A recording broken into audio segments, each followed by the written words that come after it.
All right. Hello, hello, hello. Happy Wednesday. I'm glad everybody is here. Just a few housekeeping things. Make sure if you have any questions, you can put it in the question and answer. If you have any comments, you can put it in the chat. I'm happy to answer anything. The chat should be up and running. There definitely has been times where the chat isn't up and running, so you have to rely on the question and answer box. So just in case anybody's unsure, there's a question and answer Q&A tab down below at least it's on the bottom of my screen, where you can, type in questions. I will see them. I will answer them. So if everybody can let me know if you're hearing me okay. Let me know let me know where you're from. Something in the chat. Let me know everything's going okay. I am going to share my screen with you, my slides with you. I am super excited about this. As I was preparing this webinar today, I was like, man, this is so much fun. This is what everything is about. This is the fun stuff that we do. And so I was really excited about it. So it looks like everybody, like y'all can hear me. Um, Trying to make it to where I can see the chat. There we go. Hey, Linda. Hey, Lisa. I see you guys. Glad you're here. All right. So we are going to, it's interesting. There are too many things going on my screen at night right now. So I'm going to move some of these boxes over here so I can see. So I am really glad that you're taking the time today to commit to your health, to commit to what you're wanting to create in your life, commit to taking care of kind of learning the ways to do this. If you can't see my slides, let me know. But I think you should be able to. So most women experience this at some point. We have this feeling of, we feel like we're slipping up when we go out with our spouses. We feel like when we have date nights with the girls, or not date nights, girls' nights out with our friends, that we mess it up, we screw it up, we do something that isn't in alignment with our health goals. I hear one of the things that I hear a lot from women is when they're traveling, they're going and they're either staying with family or they're staying with friends at their friend's house, and they're feeling like they are out of control in that situation, and they feel like they don't make choices for their health. They don't make food choices that they love and that are consistent with what they want for their health. They feel like also this causes, backsliding, like 10 days of backsliding, even though maybe they were only gone one day. The other thing that I hear is this keeps me from moving forward. So there's like a pause button that gets pushed because of these social events. Road tripping is a big one. We're going on a road trip. I travel a lot. That's the other one. Women who travel for work and they're like, I don't know what to do. Like, there's nothing to eat. It's like fast food or gas station food. And so we're going to talk a little bit about that. And then lastly, family gatherings and barbecues, neighborhood barbecues, whatever it is, get-togethers, where there's a smorgasbord of food and it's typically not healthy. So again, we believe we have these slip-ups, we screw it up, we F it up, we mess it up, we blow it. And then we start to tell ourselves the worst dumpy story ever. Joanne, you say you can't see my screen? Like you can't see me talking or you can't see the slides. Let me know in the chat. No sorries at all. I want to make sure you can see the information. What this makes us believe, though, this whole F it up, mess it up, I can't figure it out, we start to believe that the only way we're going to get healthy is by not having a social life, not having any fun, not doing the things that we like, not spending time with the loved ones that we have in our lives. And nobody wants to do it that way. So today I am going to teach you strategies to implement in order to learn how to do this, learn how to have your social life and how to have your health. So Joanne, everybody else, I'm just asking, I want to make sure that Joanne isn't the only one that can't see my screen. I wonder if it's your settings on your Zoom. see if you can find anywhere in that. If not, listen, take notes, and then you'll be able to find these slides. You know why you can't? No, you should be able to see mine for some reason. Even on YouTube, it's not up. Let me stop sharing and make sure that everything is where it should be. Because on YouTube, it's not up either. Like I look at the YouTube screen and there's nothing there. Um, hmm. Oh, never mind. It's up on the YouTube. So, all right, let me get back to where I was. I just wanted to make sure that I wasn't glitching somewhere because sometimes that happens. Okay.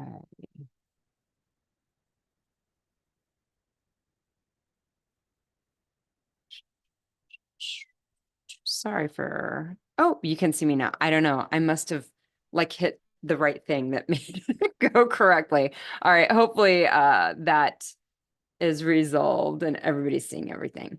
So I'm going to reshare my screen. I apologize. Um, I just want to make sure.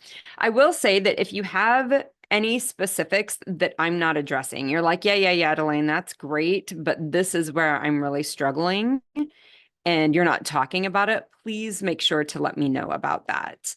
The other part that I want to make sure is that so specific examples that I'm not addressing or questions that you have, don't hesitate to put that in the chat or in the question and answer. And then at the end, if there's something specific that you want to dive into, make sure that you have put that in there so that we can get those addressed. I want this to be helpful for you. So again, many times, today we're going to talk about 4 strategies that I teach to help get through these social situations in a way that keeps you healthy and keeps you active in your social life. We all want to have a social life. And this idea, I mean, I love having a social life. This idea that I have to make a choice between having a social life or having my health, like that's no decision that anybody wants to make. So I love having a social life. I love being active. I love to travel. I also feel like there's a lot of times where I travel that I don't love to travel. And what I mean by that is I traveled to Louisiana to see my grandson. You can see there's a picture here of me and my grandson. I have to make that trip. It's a 9-hour trip. My son and my daughter-in-law and my sweet grandson live in Louisiana, and it's a 9-hour trip from my home.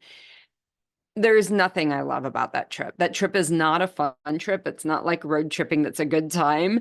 It's boring, and there's not a lot between here and there. It's traveling through rural Oklahoma, rural Texas, and rural Louisiana to get to my family.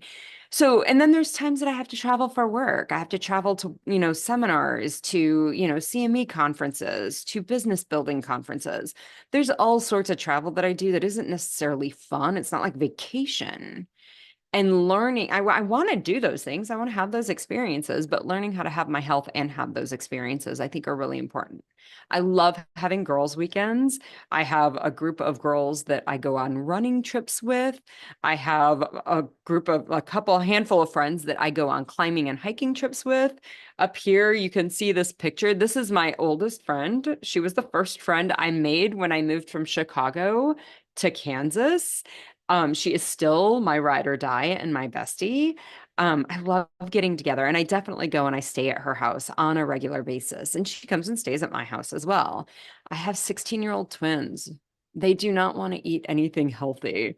They do not. They want fries and burgers, and they want it peppered with a little ice cream and cookies. You know what I mean? That's just what they look for. My grandbaby's the same way. He just wants hot dogs and goldfish. This is me and my boyfriend. We were at a race here. I ran the race. He came and cheered me on. I adore him, but he is a bar fly and he wants to belly up to a bar. It's bar foods and beers. That's what he wants. I had to learn. I did not want to have to choose between my health and my whole health goals and these experiences that I love in my life. I learned to have both, and you can too. So I want you to see that.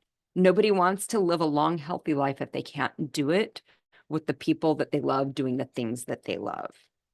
So let's talk about date nights, because I think what we want from a date night and what happens when we don't have a good plan or a good strategy for managing date nights, they're different experiences.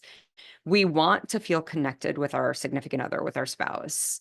We want to feel, like we're in that relationship. We're reconnecting, we're feeling connected, we're catching up, we're feeling like that's our person, that's our team. And I feel like I have this bond with them. But when we're thinking, what will he think about what I eat? What am I going to eat? Is there going to be food that there is there for me to eat? What's he going to eat? Am I going to be tempted by it? Is he going to get dessert? Will I want some of his dessert? Will my blood sugars skyrocket? Will my CGM alarm go off? When these are the things that are consuming our brain, we end up feeling anxious and worried, and that blocks us from feeling that connection with these people in our life that we love. Okay.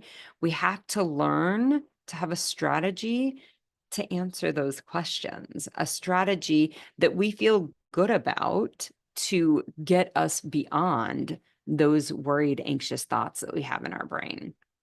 Girls' nights, we want to catch up with our girlfriends. We want to feel kind of footloose and fancy free. We want to have a good night out. We want to feel supported by the ladies in our life that are, our team, the women that we rely on.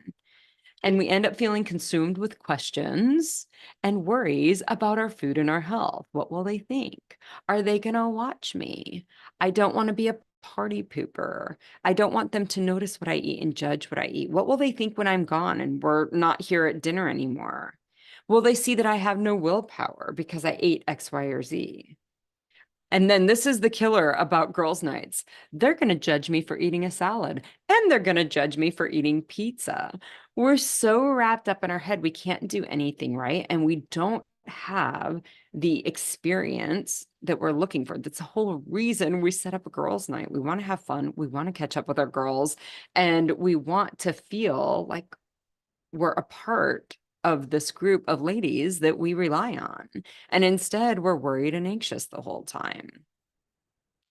Family get-togethers and barbecues, same thing. We want to feel part of our family. I love my family. I think most people know I share it pretty frequently. I get together with my brother and his wife and his 7 kids, and some of them are married and some of them have kids.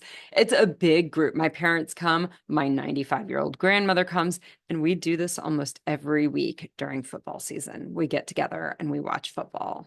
It's just part of what we do as our family.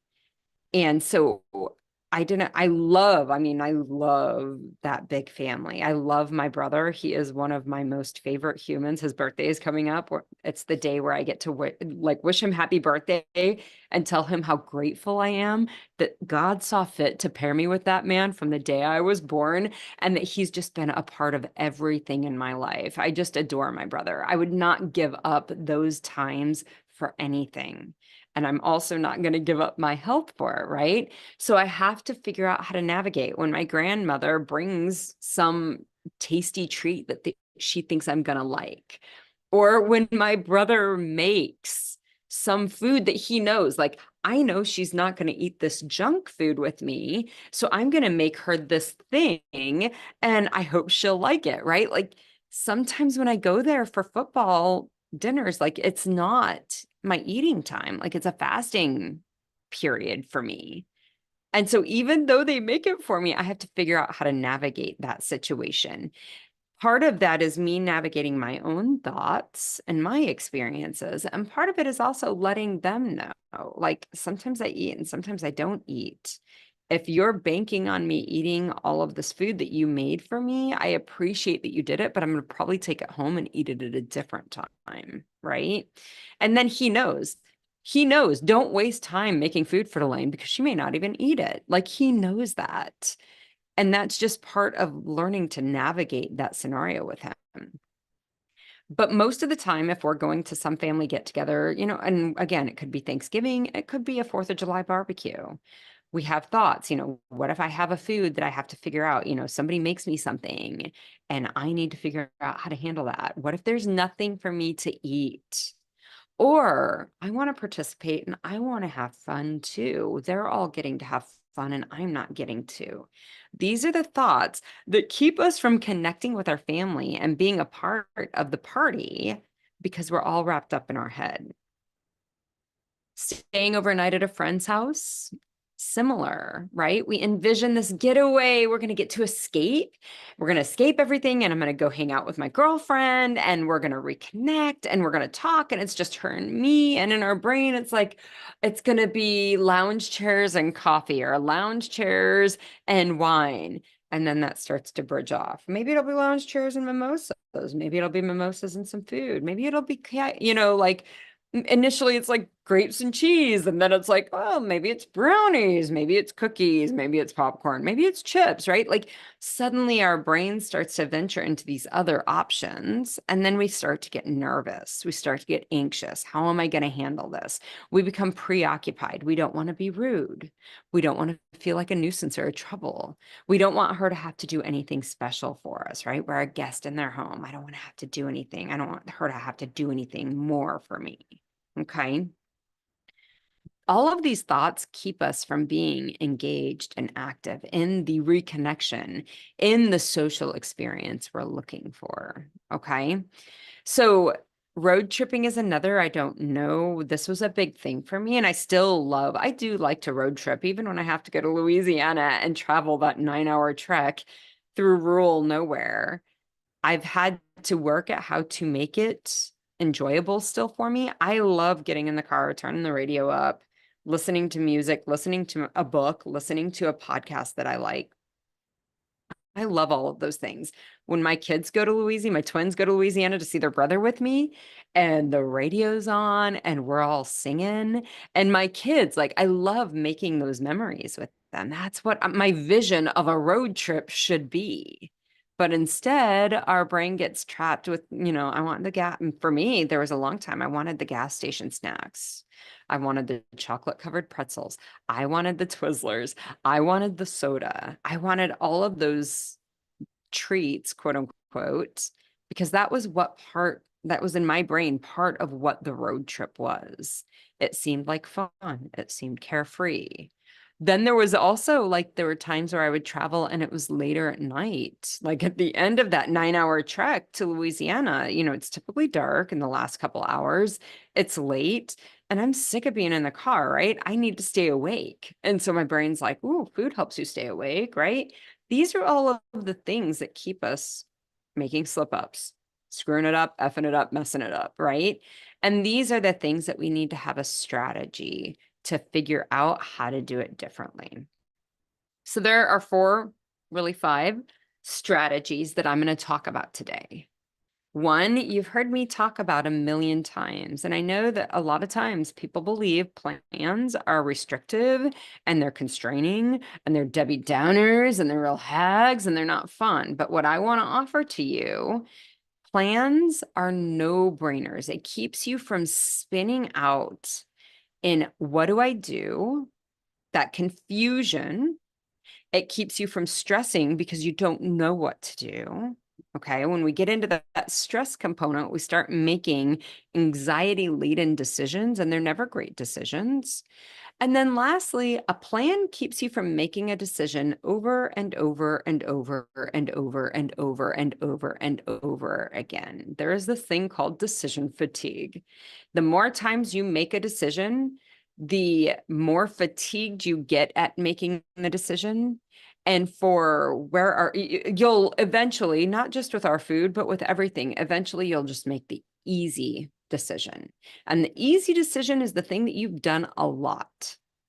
So if you've gotten to a point where you are sick because of the food that we've eaten, i.e., you have insulin resistance and type 2 diabetes, a pathology, a disease in your body because of the food that we've eaten over a lifetime, chances are really good that the quote unquote easy thing for you is food that does not serve your health. So when you make a plan, You prevent yourself from doing that decision over and over and over and over. You already made the plan. You just follow the plan and you don't have to do that part. You don't get to that decision to fatigue. You don't have the anxiety. You don't have any of those things that lead to bad decisions. Okay. So, one of the most important things in any of these social events is making a plan. Offering to help. This is one of the things that we do when we are going to a family get together or when we're going to a friend's house and staying overnight. We offer to help. Bringing some food is also related to that. And we're going to talk about all of these specifically. Fasting is a huge, powerful tool. It is one of my favorite tools to use during road trips. And then lastly, I want you to consider, and this, I say it's number 5, but visualizing you using the strategy that you have. That visualization makes your brain more likely to do it. Okay. So I know it's 5 strategies, but actually it's visualizing whichever one or whichever combination of these strategies you intend to use for your social event. The other thing that I want to remind you, and this is part of visualizing, visualizing comes beforehand. Enacting is, your action plan. And then practicing this over and over. All of these different things help build a neural pathway in your brain to make this your go-to behavior. So let's talk about plans. This is a strategy, again, that applies to all of your social events. We have to get really good at planning. And again, planning is not meant to be a constraining behavior, a constraining, restrictive event. It's meant, what do they say? Luck favors the well-prepared, right? Like, we want it to feel easy. We want to feel lucky. We want it to feel serendipitous. All of those things are more likely to happen if you make the plan. Okay. Versus when you get into a situation, you're like, oh my God, I don't know what I'm going to do. And then we start spinning, and there's just so much mental energy that goes into the unplanned event. Throw yourself a bone. Plan your social experience. So sometimes that means getting online and looking at a restaurant menu, or calling the restaurant, or calling your family to plan the food items, or calling your friend when you're staying at their house to say, hey, what's the plan for food? Sometimes I don't, certain foods don't serve my health. So I'm happy to help out in any way. And that's one of the steps, right? One of the other options. But what are your plans? I don't want you to feel put out. What are your plans for food while I'm there? Are we going to go out to eat? What restaurants are you considering? So I recommend, if you're going to find yourself at a restaurant, never look at a restaurant menu. If you can avoid looking at a restaurant menu in the restaurant, if you can avoid that scenario, please do so. Remember, if you don't have to consider a bunch of different options, a decision, a decision, a decision, a decision, a decision, if you don't have to do that, you don't get into decision fatigue. All right. So get online and look at the menu. Call the restaurant if they don't have an online menu, which is really rare, but call them if you need to. Find out what they serve. When you get online and you look at the menu, maybe you see they've got this great salmon pear salad. I'm making stuff up. I'm not a chef, so maybe those things don't even go together. But they've got this great salad. I'm going to order that. But I see that their dressing is vinegar raspberry dressing. And what I know, and hopefully you at this point may experience and know, is anything that has any, honey mustard, honey chili, sweet and sour, vinegar raspberry, or raspberry vinaigrette, all of those words that sound sweet should be translated into syrup for you. Okay. So this is salad syrup. I call barbecue sauce meat syrup. Clearly, maple syrup is pancake syrup, but these sweet dressings are just salad syrups. Okay. Teriyaki is chicken syrup. I mean, just like recognize if they have these sweet sauces and in your brain, you're like, that's probably sweet. just expect that they're going to be sweet. And then you just have them put it on the side. Okay. So you make sure so this is your plan. Like, I'm going to get that salmon salad and I'm going to have them put the dressing on the side. Now, if it's a Caesar dressing or a ranch dressing or whatever else that, those aren't typically sweet, you can have them just do it however they typically do it. If they do it with the dressing already tossed with it, awesome. The other thing is, if I mean, like, clearly whatever's on that salad is a sweet dressing, you can also then look, because you're looking online, you're not in the moment, you're not put on the spot, you don't have to feel pressured to make the decision. You can also look, what other dressings do they have? Maybe I want to do something else with this. Or you can say, I want two dressings. I want you to serve them both on the side. I would like this that comes with it, and then a backup in case that's too sweet. Okay, so I want the salmon salad. I want the dressing on the side. And can you bring me a cup of this other dressing that you have? Because I think that might be tasty. Okay. Look at the menu online. If you're looking at like a steak, like there's a great looking steak. Steak is clearly low carb, high in protein, tastes amazing, but they serve it with mashed potatoes. When you look online, you have the opportunity to say, oh, they also have a roasted broccoli. I would like to, if you could keep the mashed potatoes, I would like the roasted broccoli instead. Thank you. If you're looking at some, bowl, like these protein bowls, that's what they'll call them in restaurants. Like, I want this, chicken avocado bowl. Well, invariably, those have rice with it. A lot of times they're serving it with rice. If that's the case and that's what you see, then I get curious. Like, when I look at a menu and I see that, I'm like, oh, do they have a salad? Oh, cool. They probably have like some shredded lettuce. I'm going to get this bowl without the rice with shredded lettuce instead. Okay. So when you look online and you look beforehand, you have all the time in the world to figure out how you can make a meal work for you. You don't feel like you're making the decision in the moment. And again, remember, like, if you wait until the moment and you do not go in with a plan, you're going to have to look at every single thing, right? Decision, decision, decision, decision, decision. And you're going to do it under pressure.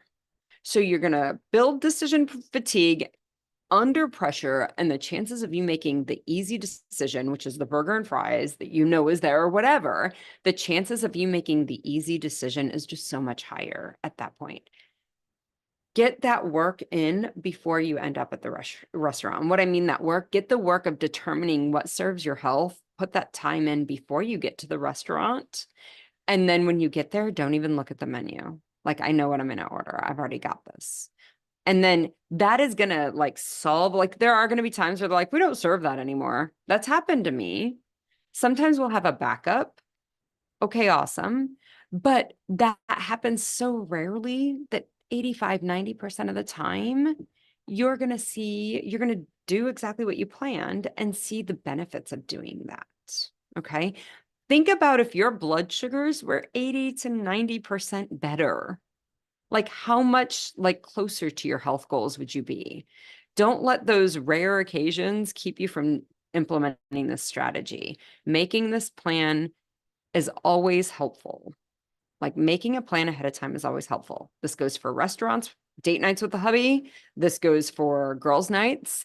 This goes for barbecues with your family. This goes for getting together with girlfriends, like at their houses. This goes for all of these things. This goes for vacations. This goes for road tripping. Having a plan for how you're going to handle your food is going to set you ahead. It's going to make you feel lucky, because luck goes to the well-prepared, right? So make a plan. That's the first thing. Never look at a menu in a restaurant. That's I never look at a menu in a restaurant. And I highly recommend you don't either, because that forces you to make a plan ahead of time. And it also makes sure that you are ready and prepped for when you walk into that restaurant. Sometimes that means that you have to find a couple different restaurants, because maybe the girls haven't made a decision about where we're going on Thursday night. So we know that we go to these 3 restaurants pretty commonly. I know what I eat there. This one's new. They might want to go there. I better look at that restaurant menu online. Okay. Let me know if you have any questions about that. I'm just checking the chat. Okay. I should probably check. Oh, there's nothing in the question and answer box either. Okay. Offering to help. Again, this involves making some phone calls, and this is true for whether you're going to a family barbecue or whether you're going to stay at your girlfriend's house. Okay. You just give them a call and, hey, what are we planning for food? I want to make sure I have the opportunity to help. Okay. So this may mean I love this because it feels sneaky. And maybe, I don't know, it feels like I am serving myself and helping my family out or helping my girlfriend out. But so my brother will invariably be like, hey, you know that cake that you make, that strawberry shortcake cake that you make that I haven't made, by the way? I mean, like I only make it when I go and get together with them. Can you make that and bring it? Yeah, I can. And I can also make a version that serves me. So that's like usually just strawberries. So I'll make the strawberry shortcake and I'll make it with the whipped cream and I do all of that. And then I make a bowl, a larger bowl of strawberries and maybe some blueberries and blackberries, some other berries. And I just bring an extra can of whipped cream. This is mine. That's theirs, right? I bring both. I bring something that serves me. Okay. Sometimes he'll be like, well, bring whatever, right? And this happens with family. This will happen when I stay with my girlfriend. My girlfriend, the friends that I stay with, most of them know, like, I'm not going to eat pizza. I'm not going to eat junk food. Don't get donuts. Don't even waste your money getting donuts for me in the morning. I'm not going to eat those. And that's just been through years of me being like, yeah, that food just doesn't serve my body and my health. So I don't eat them. But, you know, you guys are more than in the morning. All I want is a black cup of coffee. So, like, that's easy. But I'll sit there and talk over coffee. And lots of times my girlfriend and her husband will have whatever baked goods they bring. And that's awesome. But for me, I just have the coffee and it's simple. But if I'm going to call them and offer to help or bring something, like, let me know what that is. And then I make sure part of it serves me. And if they ask me to bring something, like another one that people will ask me to bring, there's a Polish dish. I grew up in Chicago. My friends that lived behind, my best friend that lived behind me, her family was close with my family, and they were Polish. And we had this amazing, most people have heard of this, but it's kielbasa and bacon and sauerkraut and onions and noodles, and it's delicious. And my family loves it. My friends love it. It's one of those dishes that people ask me to bring. So a lot of times I will make that. But what I do is I make the bacon and the sausage and don't go telling anybody. But Delane Vaughn said that bacon and sausage is healthy. It's not healthy. It's just not going to spike my blood sugars. I want to be clear about that. But I'll make the meat and the kraut and the onions and then I make the noodles. I pull a portion of that aside for me, and then I put together the portion that I will feed to the rest of the people. I don't have the noodles. I just don't usually eat the noodles. So that's how I do that, right? Like there are ways that you can bring food to get-togethers that serves your health and serves them and helps out. It contributes to the smorgasbord of food that you're going to have there. Okay. The other thing that I've found is that sometimes it looks like bringing, that's like the next, the next strategy that I use is that you bring food. You always make sure that you bring food that you will like. Right. So sometimes I'll call my brother and I know in the back of my head, I'm bringing a meat and cheese tray. It's just what's going to happen. Like, I don't care what he says. Maybe I'll make something extra that he says, or maybe he'll say, I don't know. I don't care. Bring what you want. And so maybe sometimes I'll like bring like a bag of chips and it seems so softball, like, oh my God, you didn't put any effort in. You just really like went and took the easy route.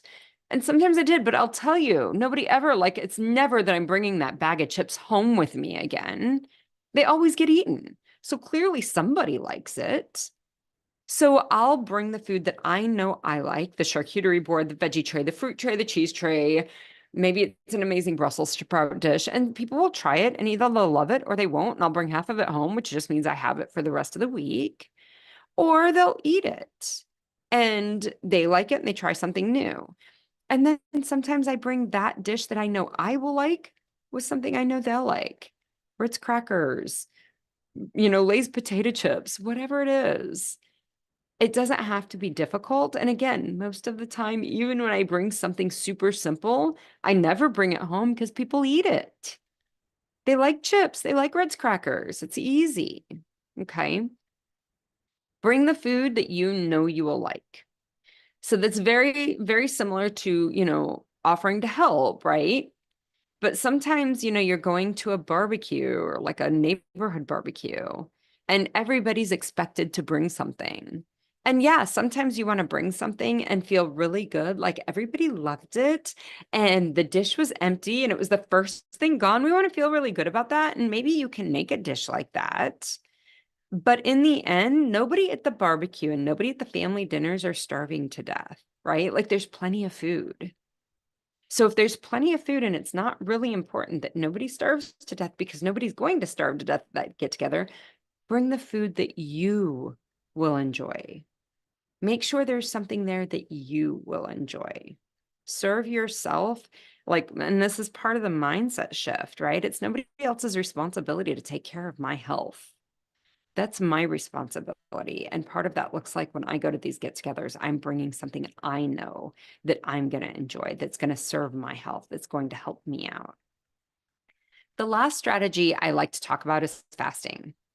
I do this a lot. I think it's a really powerful option is to fast through some of these events. If lots of times when I go to my brother's for a family get together, it's just not my eating time. And so I don't eat. And I'll bring whatever they want, but it's just not my eating time. So I don't eat. And then I don't have to navigate. Do I get the baked beans, but I don't want to get the sugary baked beans? Do I have the potato salad, but is it sugary potato salad? Is it sweet potato salad? Do I have, the chips or what? I don't have to navigate any of that because it's just a fasting time. This is also the tool I use during travel times. If I'm traveling on the road, I don't have to decide what's going to serve me in a gas station because travel days are almost always fasting days for me. I just fast when I'm on the road. There is nothing in a gas station I haven't had before. There is nothing in a gas station that is ever going to be served that's so utterly amazing that I can't live without it.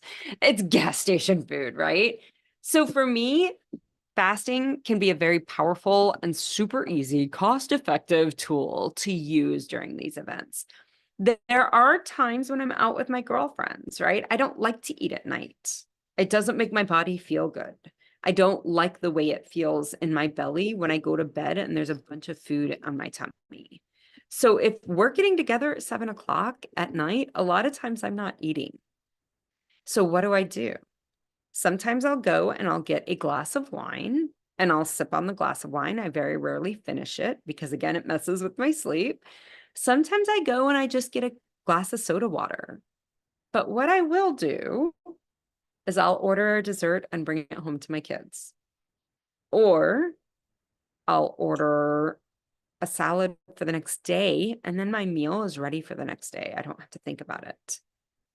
So I still feel like I'm not just sitting there freeloading at the restaurant. I'm still contributing and tipping the wait staff and ordering. I'm still being a responsible patron at the restaurant. But I'm also serving my health, which again is my responsibility. Okay.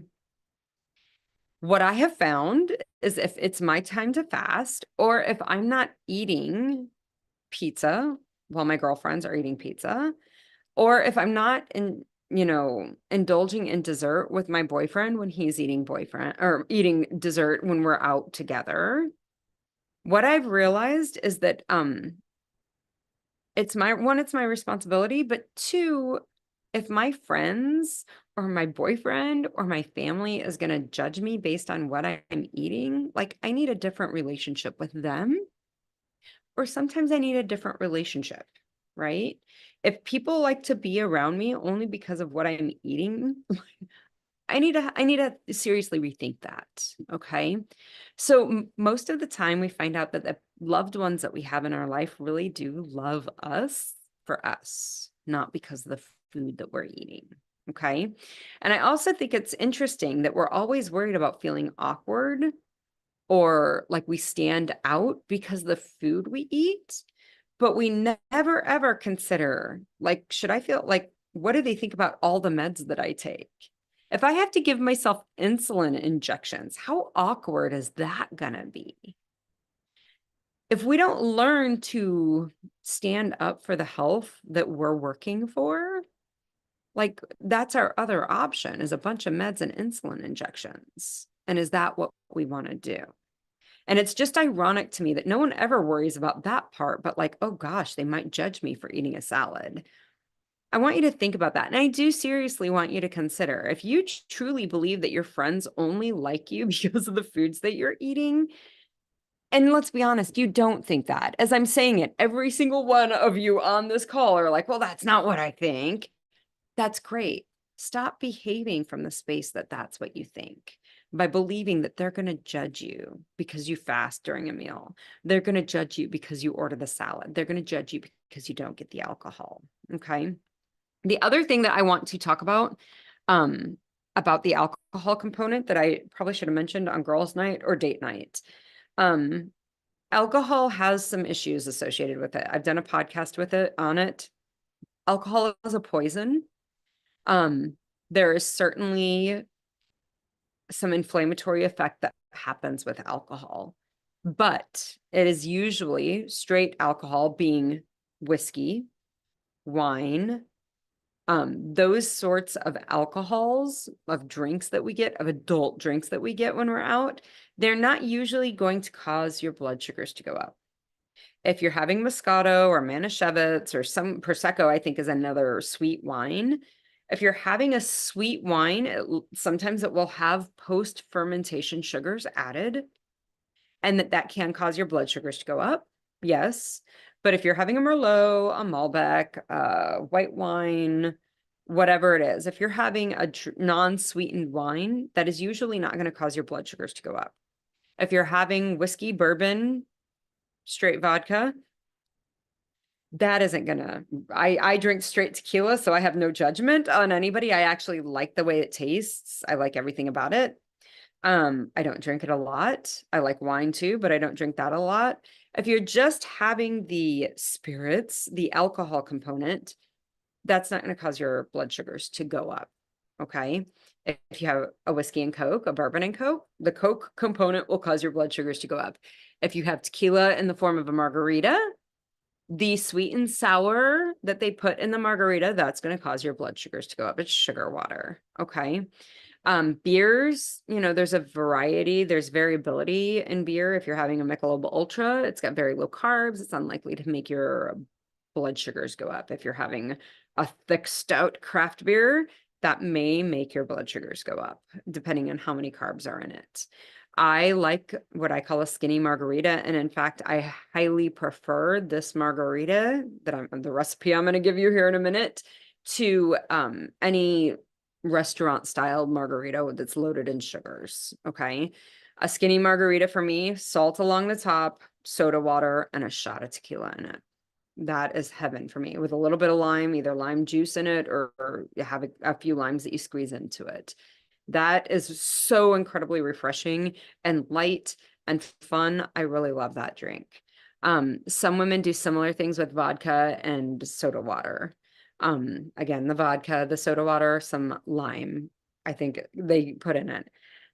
I'm not a huge vodka fan, so it's not horrible. That's never something I've done.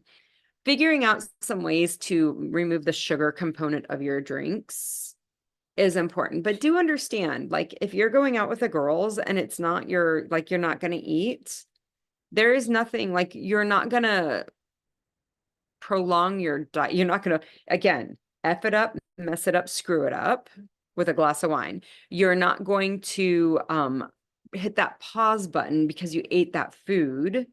And the food, the pizza and the dessert and the fries and the burgers cause you to have a huge insulin surge. And that insulin surge stuns out the cells that you've worked for the last 2 or 3 weeks to heal up. Okay. The food will do that. A glass of wine is not going to do that. A glass of whiskey or bourbon is not going to do that. A skinny margarita isn't going to do that. A Michelob Ultra isn't going to do that. Okay. So recognize if you're going out with your friends and you do want to have something, like, you can have a glass of wine. You probably have 2 glasses of wine.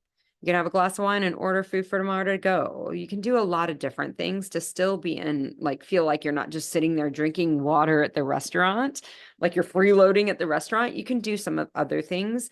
Do recognize, again, also with your date nights out with your significant others, having a glass of wine is not going to be the pause button. It's not going to be the thing that causes your blood sugars to go up unless it's a sweet wine. I'm not saying, kind of like I'm not saying bacon and sausage is healthy. I'm not going to sit here and tell you that drinking alcohol is healthy. It is clearly, the literature clearly supports it's not. Even the red wine that's supposed to be heart healthy. No. Literature clearly supports the amount of red wine you would need to drink to get the resveratrol, which is the component, the compound in red wine that we heard about in the early 2000s and late 90s about being healthy. The amount of red wine you would have to drink, the alcohol content in that volume of red wine would damage your liver in a way that it removes any of the heart health that you're getting from the red wine. So I'm not saying don't drink. I'm just saying that there is no amount that's actually healthy. But definitely it's not worsening your diabetes if you're drinking unsweetened alcohol. So I wanted to point that out. All right, let's talk about visualization. Visualization is something that you can do in a meditative practice, and it may seem weird. You don't need to do it in a meditative practice, but when your brain, when we put human brains into PET scanners, so these functional scanners, PET scanners, and then functional MRI scanners, and we look at what areas of the brain light up during visualization. When we visualize doing something, the same area of the brain lights up as if we are actually doing it. Okay. So if you visualize eating this way, the same part of your brain gets activated as if you were doing this thing. So if you're not ordering off the menu, right? You're like, nope, I'm visualizing going in there and saying, I want that salmon salad and I want the dressing on the side. And can you bring me this extra cup of dressing? When you visualize it, the same part of your brain is engaged, is triggered, is activated as when you are in the restaurant saying it to the wait staff. Okay. Same thing with, visualizing, the fasting through an experience, whatever it is. When you visualize the experience, your brain actually starts to build the neural pathway that you will use when you do the experience in real time, when you perform the behavior in real time. Okay. Visualizing is a form of planning, right? It also allows you to see the pitfalls that you might not have recognized.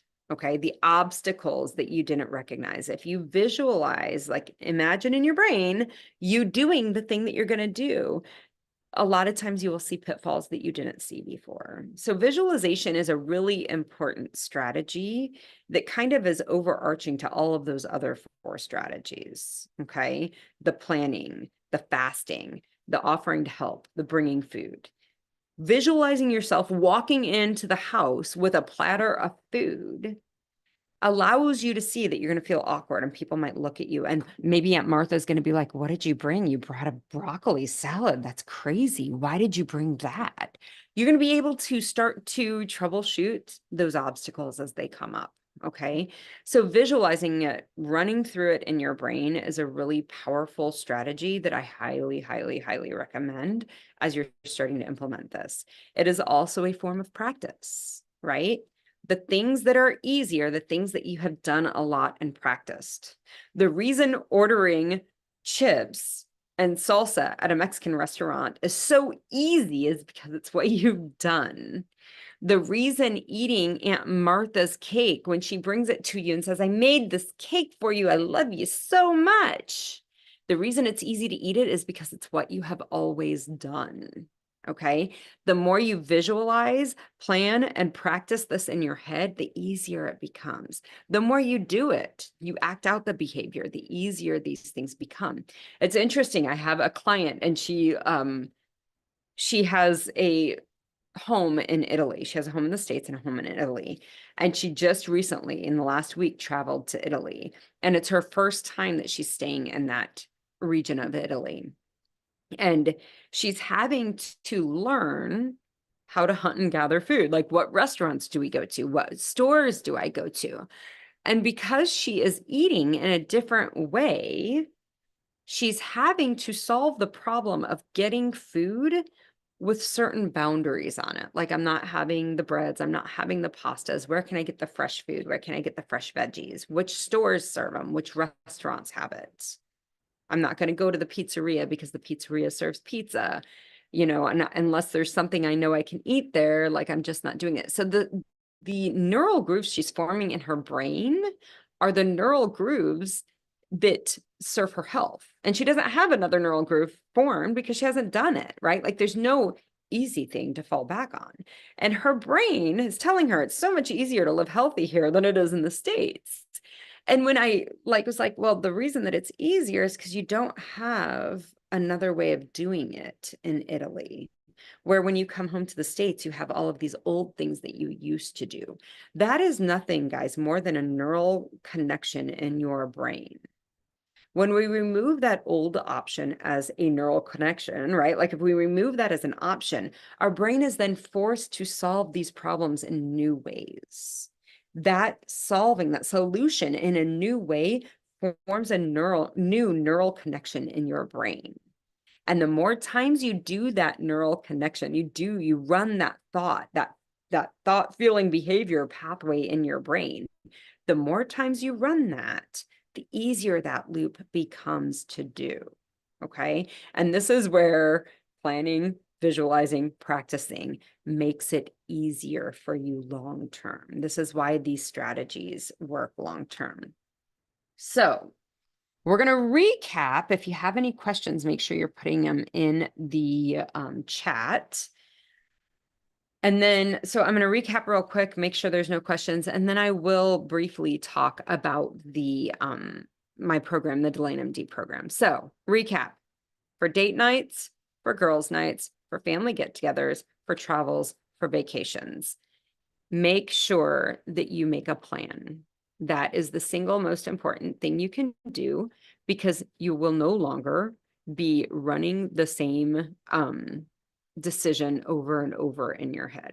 That is what a plan helps you prevent doing, is developing decision fatigue. So make sure you have a plan. Please do not ever hold a menu in your hand when you're in a restaurant, whether it be on date night, whether it be on girls' nights. Sometimes that means that your plan involves getting online and looking at what the menu has and figuring out what you can substitute. Sometimes it means calling the restaurant to ask them things, okay? But make a plan. Sometimes it means having a really generic plan because you don't know which restaurant you're going to. So the plan is, I'm going to get a protein and a roasted veggie or a salad. That's what I'm going to get.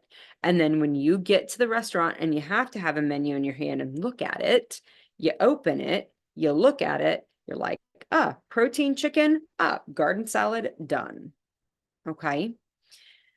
Offer to help when you're going to somebody's house or when you're going to a family get together or barbecue. Offer to help. Call. Figure out what the plan is. Offer to help.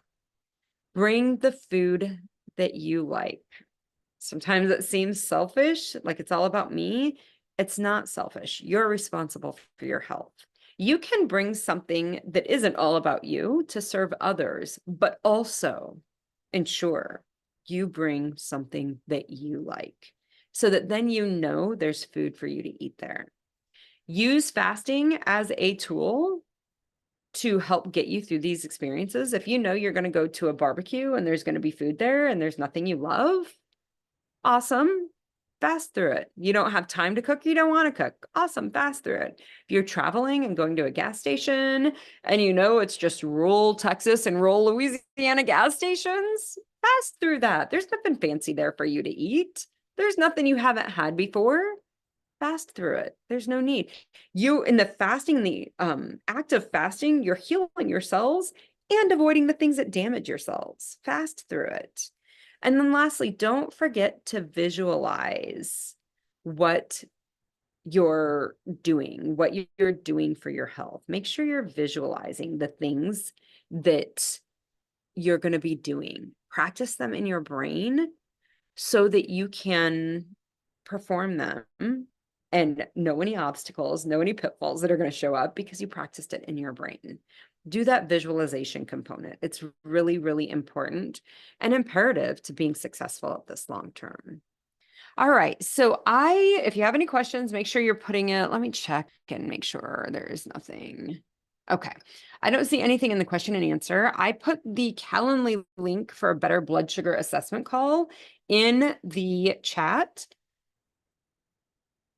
Those are 30 or 45-minute calls where we hop on a call and determine kind of what you're doing, like what low-hanging fruit, like what are some strategies that you could implement for seeing some improvement in your blood sugars. In those calls, we also, can talk about what it looks like to work together. What is the Delane MD group program? What does that look like? There's a variety of different things that go into that, but we can talk in that call kind of about what it would look like for us to work together. There is coaching, there's private meetings that we coach in, and then there's group meetings that we coach in. I teach you the science, I teach you the strategies that I teach my clients to learn how to improve their type 2 diabetes, improve their blood sugars. Recognize what you're doing with that is building a toolbox of things that you can use. How do I use fasting to improve my blood sugars? How do I use cleaning up my diet to improve my blood sugars? If I want to do nutritional ketosis, what would that look like? How do I use that? How do I use that tool? How does exercise improve my blood sugars? How do I use that tool? How does stress management, how does sleep improve my blood sugars? How do I use that tool? You're building a toolbox. That's what my program does. It builds a toolbox for you. And then you decide through your life how you want to utilize those tools. You may never want to use a hammer in your toolbox. You may always prefer to use a screwdriver, and that's totally fine. You can learn how to do that. But if you ever need a hammer, like the screwdriver ain't cutting it, you've always got that hammer to fall back on.